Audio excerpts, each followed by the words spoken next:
ଓଡ଼ିଆ ସାହିତ୍ୟର ମୁଖଶାଳା।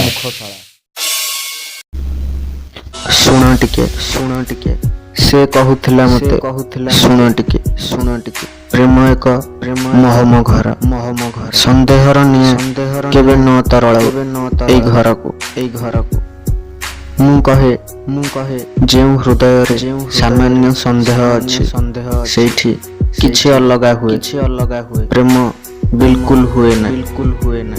ସେ କହୁଥିଲା ମତେ ଏମିତି ଭଲ ପାଉଥା ପ୍ରତ୍ୟେକ ମୁହୂର୍ତ୍ତରେ ପ୍ରତ୍ୟେକ ସ୍ପନ୍ଦନରେ।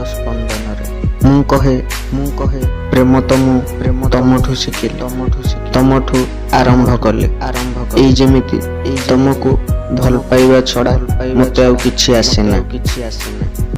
ସେ କହୁଥିଲା ବିଚ୍ଛେଦକୁ ଡରେଇ ହୃଦୟ ନିଜକୁ ତମଠୁ ଅଲଗା ରଖି ହୁଏ ନା କିଛି ସମୟ। ମୁଁ କହେ ଏଇ ଡର ତ ମତେ ବି ଡରାଏ କିନ୍ତୁ ପ୍ରେମ ସହିତ ବିଚ୍ଛେଦର ସମ୍ପର୍କ ପୁରୁଣା ଅଟେ। ସେ କହୁଥିଲା ମତେ ଦେଖ ଟିକେ ସେ କହୁଥିଲା ମତେ ଶୁଣ ଟିକେ।